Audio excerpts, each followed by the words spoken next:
Sure, Chappelle's joke was probably hyperbole, but it underscores the hotly contested moment happening right here in America over what freedom of expression actually means. But we know what that means in Saudi Arabia. The government's crackdown on dissent has only intensified in the last decade, with journalists and activists getting arrested for online postings critical of the government, and in some cases, even executed for speaking out. A number of human rights groups have condemned the comedy festival, arguing that the event is a way to distract from abuses. Even some comedians are calling out their fellow stand-ups. I mean, how do you even promote that? You know, like, from the folks that brought you 9/11, I mean, the same guy that's going to pay them is the same guy that paid that guy to bonesaw Jamal Khashoggi and put him in a suitcase. But don't let that stop the yucks. It's going to be a good time. Full disclosure, I was not asked to perform at the Riyadh Comedy Festival, so it's kind of easy for me to take the high road on this one. That's genius. It's facts, right? Like, I mean, on all of it, including the very last part of it, which is actually maybe what this is all about. People are being offered huge sums of money to come and do this, and they're saying yes. And they're signing contracts that they will not criticize the government or commit blasphemy or criticize religion while they're on the stage. Yeah. You know, it's odd, and I feel odd criticizing it, and I'll be honest with you, because a couple of weeks ago there was a gigantic boxing fight. It was Canelo Alvarez versus Terrence Crawford. I watched it. It was partly put on by Turki Al-Sheikh, who is a Saudi Arabian prince, Riyadh season cards. Any boxing fan has been watching it for the last couple of years. Live Golf, all of this stuff. There is a goal here. And that goal is to normalize Saudi Arabia and parts of its economy so that they can participate in more parts of the economy, the world economy, than just oil. So anyone that's taking part of that, just know that there is a political aim from the Saudi Arabian regime. I can't sit here and criticize everyone that went to it's not something that I would have done, but I sat down and watched that fight on Netflix a couple of weeks ago. Can I just argue that that's a little different? I mean, I think one of the reasons that this has kind of rubbed some people the wrong way is because, to what Betsy was saying, the free speech part of it, you can't apply that to Saudi Arabia. No, unfortunately. You can't, for sure. Right? I remember the first time I went to Saudi Arabia, a friend and I were there, and we committed the crime of saying a Christian prayer together, because you aren't allowed to do that. We were in our hotel room. We weren't offending anybody, but that's actually against the law to do such a thing. That said, I don't know. Comedy is corrosive. Free speech is corrosive. And I just think we would all be better off if presidents and sheikhs stop telling comedians what they can and cannot say as a joke, Amen. Or where they can say it. Let the comedy come out and let it do its thing. Because there's no way the dictators can stop. I would extend it to let everybody say what they want, not just the comedians. I think that we're in this moment because of what just happened to Jimmy Kimmel 2 weeks ago, that it's like that comedians need to get this exception around free speech. No. Free speech is like one of the best principles of America. Everyone should get it, be able to say it, whether you like what someone has to say or not. I think that Dan, your point about, I can't criticize because I watched the fight.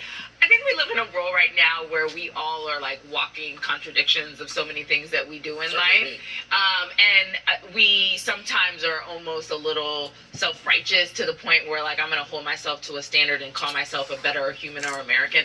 Life is complicated, and I always say I can't carry every cross for something. Like, I do some things that some people might not, and so I'm only human. I think the interesting thing is if they were to go there and they didn't sign those agreements not to limit their speech, and something were to happen, like they were to get arrested, I actually think that Americans would wake up in a certain way about how important free speech is. Right. Because when people are like, it's America's almost like nothing is going to break in America, even though some of us are saying it's shattering.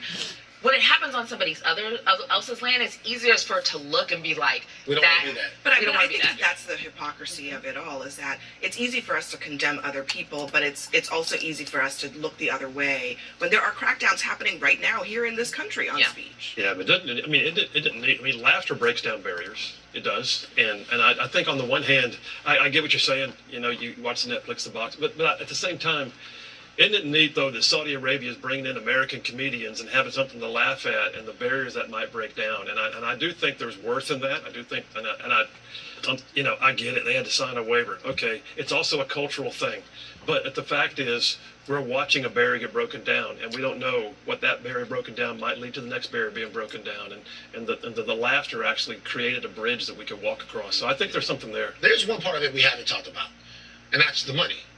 And the reason why Bill got paid. Turkey's able to do what he's doing and Live Golf was able to get the players off the PGA Tour is because the amount of money that the Saudi Arabians can pay you for what it is that they want you to do is almost limitless, and a lot of people can't say no. So in a world where everything comes back down to the bottom line, you should ask yourself, what are they going to be able to buy next? How much do we get to do the show there? What would you do? Next for us, Pope Leo's honeymoon with America's right is basically over after he spoke out about American politics. We'll discuss.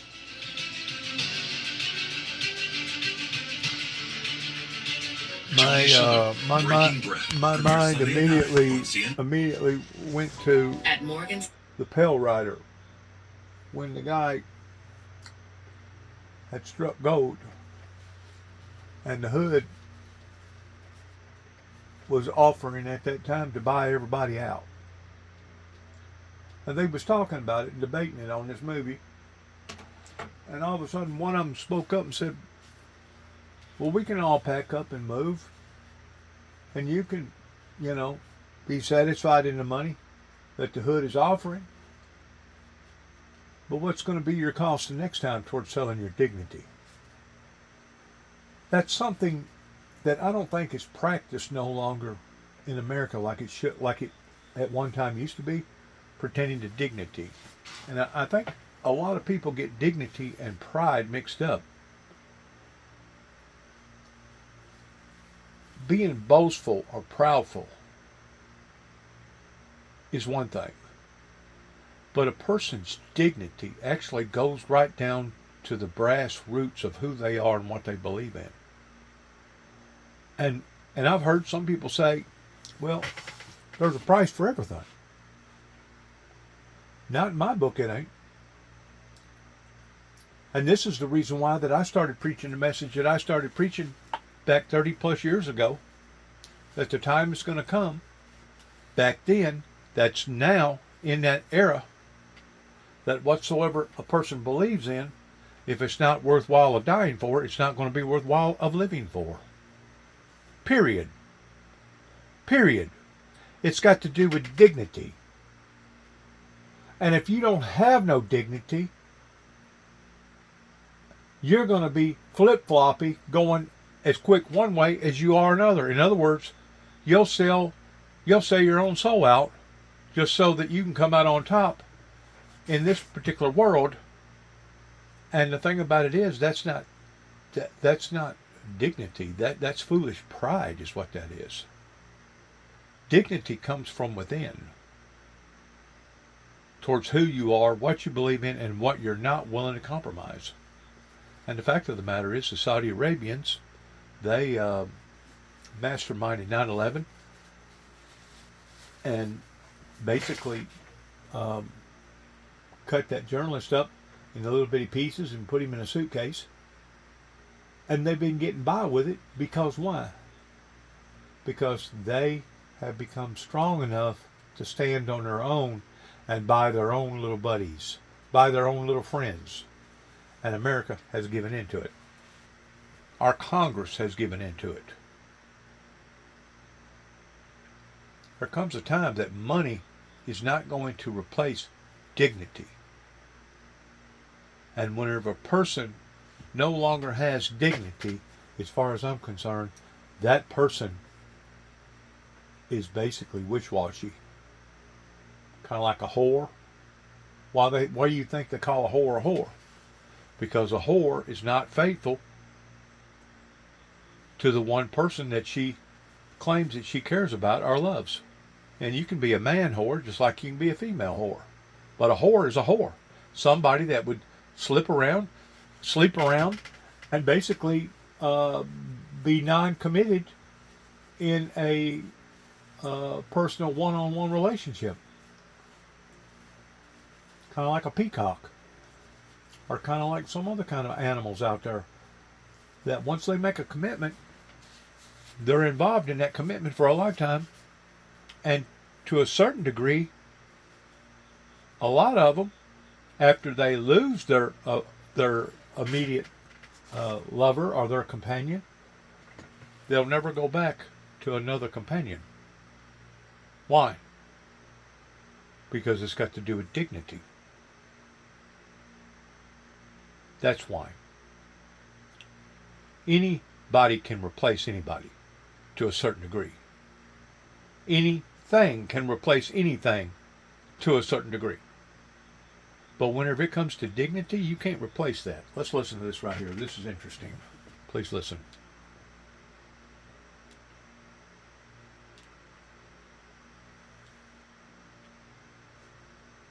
Against abortion, but says I'm in favor of the death penalty is not really pro-life. So someone who says that I'm against abortion, but I'm in agreement with the inhuman treatment of immigrants who are in the United States, I don't know if that's pro-life. In case you forgot, the Pope is from Chicago. That's the first thing.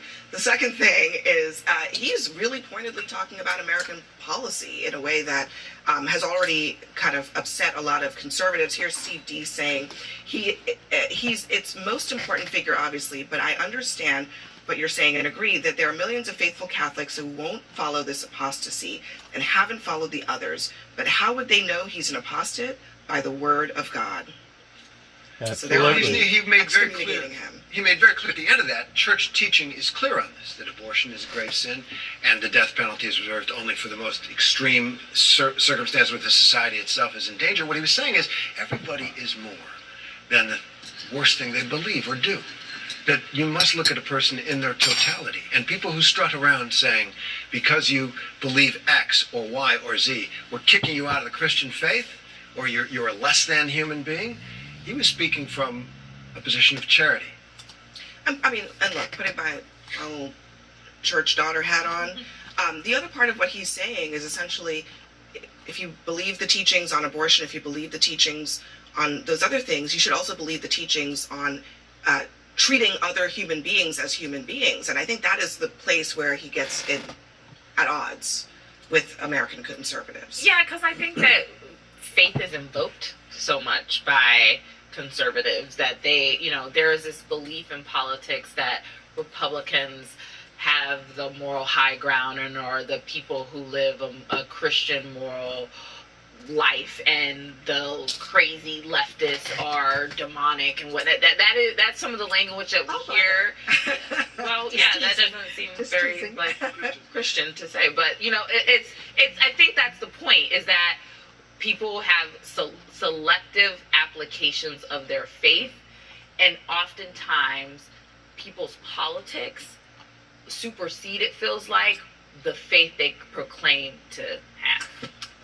I'll be honest with you. So as an evangelical, I believe that Jesus is Lord. I can say it, and I have no shame in saying it. And he's the way, the truth, and the life. That being said, as an evangelical who's also a conservative, I'm not even offended by his comments, because I also believe he has a right to an opinion.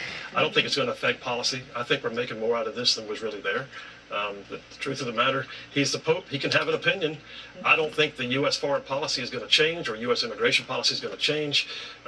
And I don't think that Catholic conservatives in the United States are in fear of losing anything in terms of their standing with the church by going, I don't agree with that. Do you think he has a point about treating immigrants humanely? Because, immigration policy is immigration policy, but treating immigrants humanely, that's the point that he was trying to talk about. And I think we do in the United States. And I think we do. I think, regardless of what somebody says, and I realize you all are all having reactions at the table when I say it, but the reality is, I don't think there is an inhumane process underway right now. Someone broke the law to get here, and we're sending them back. fan. No, it's not hard. I'm not a good God person. I'm not. I have a strong, There's a cure for that. unwavering belief that God is real, and that belief causes me a lot of shame. Sometimes I can see God looking at me, and I wonder what God sees. But there's one thing that I try to do, in all the other ways that I fail. The greatest gift that God gave to humanity is humanity. And the number one thing that you are supposed to do is see God in each and every person that you look out at. And that's the trans kid hiding from their parents in their closet. That's the black person under the boot of the police or systemic oppression. That is the migrant being stuffed in the back of the U-Haul. There's God in that. You are treating the least of his people, at least as defined as this society, like they're the least. And you're commanded not to do it. You don't get to decide whether or not you love people and treat people humanly. You were commanded to do it by God, and you break his will and commandment if you don't do it. And furthermore, if you find reasons to explain why you're doing that, Your then assumption, you're though, willfully doing Your it. assumption, though, is that love does not also have standards. Because what you're saying is that there can be no standards, that everything has to be something you just designed. But the reality is, I can love someone. I can love my kids when they were growing up and still tell them they did that wrong. And I can tell them with gentleness and Could you respect. love your kids and also stuff them in the back of a U-Haul? What are you talking about? I'm talking about the way the migrants are being treated. And I don't agree that that's really happening. Oh, okay. In fact, the human traffickers are the ones who. The human traffickers are the ones who. I think the thing about the faith, though, is I think that, like, it is the humanness of us that think we are the ones that get to set the standard of judgment.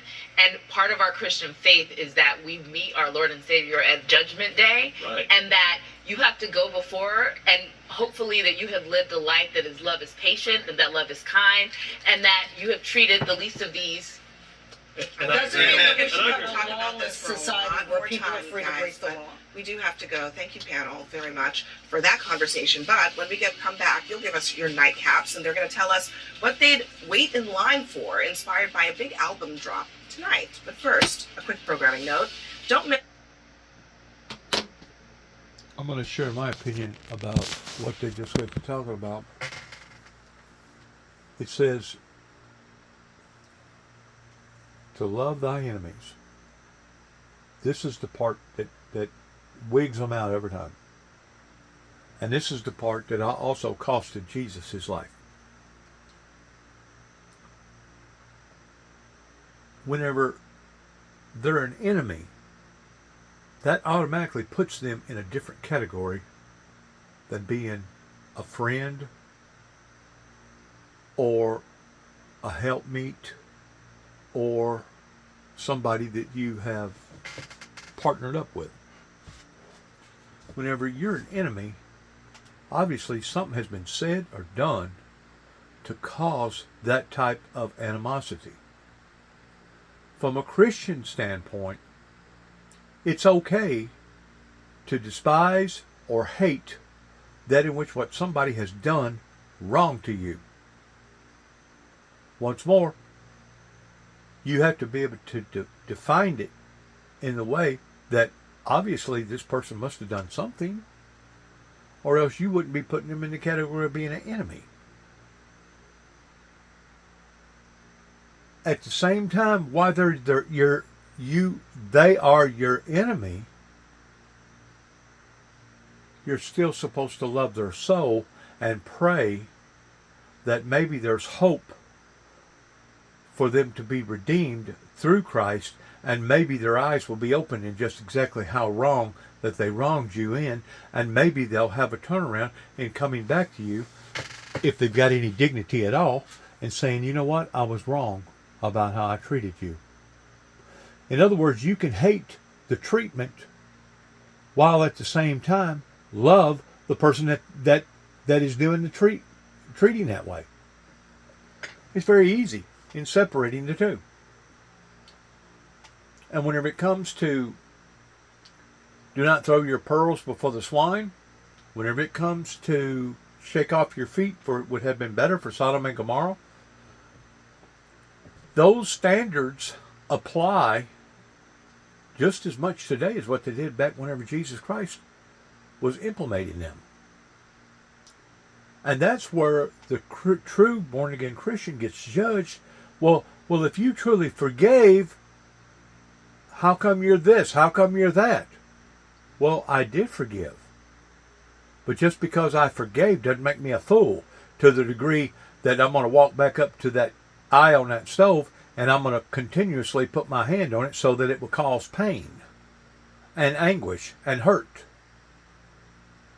You got to have common sense whenever it comes to that person being an enemy, that you still love their soul. You pray to God that their soul will not enter into hell because of that in which what they have done. Kind of like trespassing. If somebody trespasses against you, you're supposed to forgive your trespasses even as you was forgiven of your trespasses. We was all trespassers before we come to the glory of God through the resurrection of the cross. We was all trespassers. We was all in that same category as being wretched. Just as the song sings about pertaining on an old rugged cross, despised and etc. But God had compassion on us. Because God had compassion on us, we're supposed to have compassion onto them. But just because you have compassion onto them doesn't make you basically a sucker, to the degree that now you have to listen to what this person has to say. Now you have to basically be this person's whipping post or this person's floor mat in them treating you any way that they want to treat you, because you walk around with a stamp on your platel saying that you're a born-again Christian. You are a born-again Christian. But just because you're a born-again Christian does not make you a born-again fool, or a born-again idiot, or a born-again a sucker, somebody that's got to just put up with any and everything. Christ didn't put up with it, though he dealt with it. But the whole concept, if you get to looking at what they was trying to do to Christ, other than break him down, they was trying to infringe upon his dignity. And Christ let them know real quick,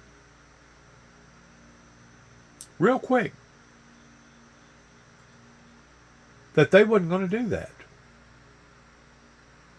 Even Jesus asked one of the centurion Roman soldiers, as they was crucifying him and placed a crown of thorns on top of his head, Jesus said, "For what good work dost thou persecute me for?" Because he had healed the sick, he'd fed the hungry, he clothed the naked, he had healed people of leprosy, he had raised the dead, he had turned water into wine.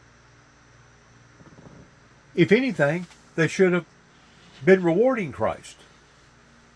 But because Christ was not willing to give in pertaining to what they wanted from him, he held dear to his dignity, and because of that, the Roman soldier said, "For a good work we persecute you not for, but for you claiming to be the Son of God. That's why we're going to kill you." Well, guess what? Jesus Christ really was the Son of God. Guess what? Jesus Christ really was God in the carnal flesh, as well as 100% human, 100% divine. Jesus was not a prophet. Jesus was not a teacher. Jesus was not an instructor. Jesus was the Son of God. And if anybody wants to put anybody on the same level as Jesus Christ, including his own mother, they are diminishing the position that Christ holds.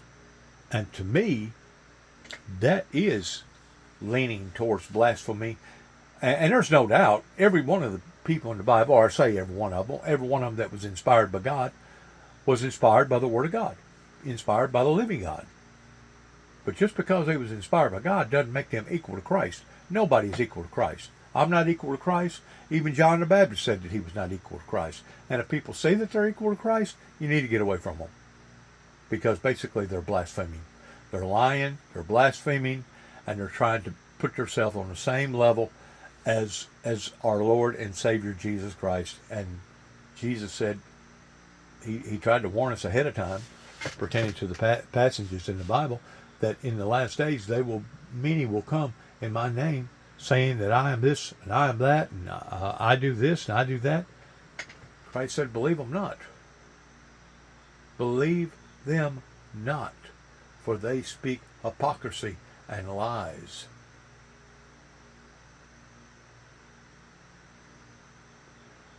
God bless America. God bless our troops, and God bless where we go from this moment on, because we're going to need it. To cut. And how many people could lose their jobs? Well, the White House, they have an idea. It's likely going to be in the thousands. It's a very good question, and that's something that the Office of Management and Budget and the entire team at the White House here, again, is unfortunately having to work on today. She said it's unfortunate. But if you look at that Trump post, he says he can't believe the Democrats gave him this unprecedented opportunity. Sounds maybe less like unfortunate regret, a little more like glee. And Russell Vogt, does he? Sounds to me like reverse psychology. But if you listen to Speaker Mike Johnson, it's not something that some of them really want to do. Russ does this reluctantly. We had a 45-minute telephone conference with him yesterday. He talked to all the House Republicans. He takes no pleasure in this because Russ has to sit down and decide, because he's in charge of that office, which policies, personnel, and which programs are essential and which are not. That is not a fun task, and he is not enjoying that responsibility. I am not so sure about that. Look at what the New York Times points out.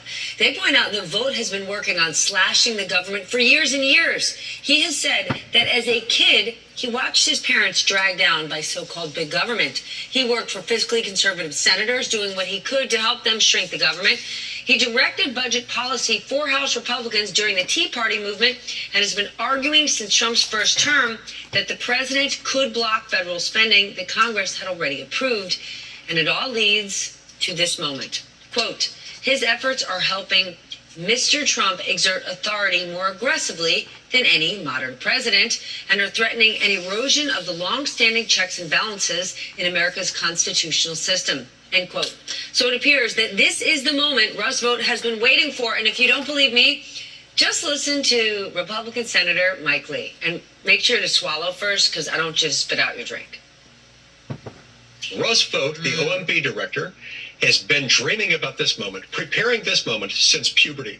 Russ Vogt has a plan, and that plan is going to succeed in further empowering Trump. This is going to be the Democrats' worst nightmare. His puberty sounds a lot different than mine, at least. Just keep in mind that the next time Republican leaders tell you how much Trump and Vogt just hate slashing and burning parts of the federal government that you rely on, this guy's been waiting to do it since he was in puberty. With that, let's get smarter with the help of our leadoff panel this evening. Peter Baker is here, Chief White House Correspondent for the New York Times. Daniela Diaz, a congressional reporter for Notice. And David Drucker, Senior Writer at The Dispatch. Peter, I turn to you first. What do we know about what Russ Vogt was up to today and when we might see these firings and cuts begin? Because in any normal shutdown, a day like this, you would have members of Congress from both sides of the aisle working, hacking through this. Yeah, they weren't today because of the Yom Kippur holiday, obviously, but they'll get back to this tomorrow.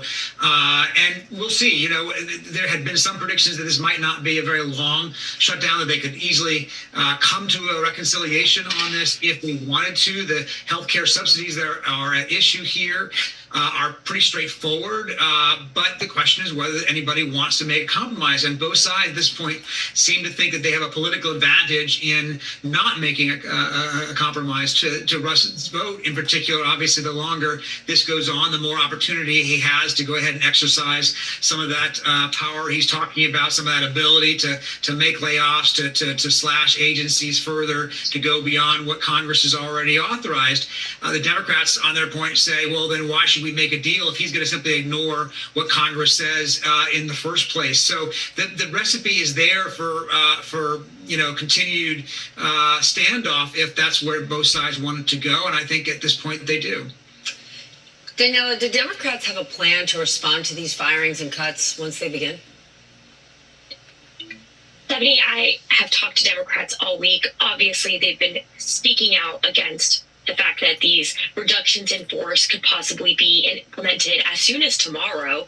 We've seen House Minority Leader Hakeem Jeffries, Senate Minority Leader Chuck Schumer have press conference after press conference after press conference to really get out there and be ahead of this and try to show the American people that Democrats are trying to fight for them, trying to reinstall their health care, make sure premiums go up.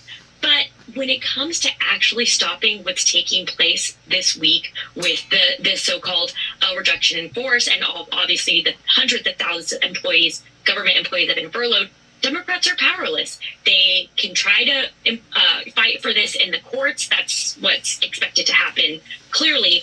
But unless Republicans, they say, come to the table and actually plan to negotiate with them on government spending, they're not planning to break on this. And we will possibly see that when the Senate comes back tomorrow to start voting again on the stopgap resolution from the House Republicans, and it's expected to fail again. David, I get it. Russ Vought has a ton of power. The president has a ton of power. But let's just put that over here. Plenty of people on both sides want smaller government. But right now, we've even got some Republican senators that are worried that Russ Vought could take this too far, while senior government officials are warning that some of these fires could be illegal. What could Trump and Vought be walking into? I know they're very excited or enthusiastic to be in this position, but it's not necessarily a home run for what they want to do. Well, I mean, it sort of depends on how you look at it. I quibble with this idea that people actually want smaller government. I don't think either party wants smaller government. I think both parties want the government that they want, and they're happy to make it as large and big and powerful as possible, as long as it's doing what they want. The second thing I'd point out is that lots of congressional Republicans in the House and Senate are theoretically worried about ceding power to the executive. Theoretically, they actually have the power to stop it, and they're not doing anything to stop it. And that's because they're very worried that they make their own voters very angry with primary season right around the corner, and President Trump's still rather quite popular with Republican voters. Republican voters have issues potentially with Trump about the economy, about his trade agenda. Nobody is screaming from the rafters because he's stripping Congress of its power of the purse. He's in the process of stripping Congress of its power to declare war. And, we don't really do that anymore. But there are ways in which Congress is still supposed to be involved. So most people really don't have a problem with this unitary executive thing. They just don't like who's in charge, or they do like who's in charge. And that's why the president and his staff will keep acquiring as much power as they can, because checks and balances only work if the other branch checks you, right? I mean, you don't check yourself. That's not the way the system's designed. And presidents certainly aren't going to check themselves. That is fair. Peter, the GOP is clearly doing whatever it can to place blame. I mean, I can tell you, even in the last few days, as I'm sort of posting, here's how Obamacare works, here's what's being negotiated, and when people are fighting me on Twitter and I'm saying, send me your research, they're actually sending me government websites. People are tired of this. They're disgusted. It's demoralizing. They just keep repeating the same old song and dance, kind of like the dog moving by chasing his tail, but in reality, he's not really going nowhere. This is the reason why that I end the show basically by saying good luck to all of us, because I promise you we're going to need it, friends. Anytime you have this much division, this much separation, you have walked into Twilight Zone. And that's basically where we are right now. We are in Twilight Zone. To the degree that we could wake up in the morning and see where something big has originated on the level of 9/11 or Pearl Harbor. That's how close we are in comparison to all this rigmarole going on. Shalom.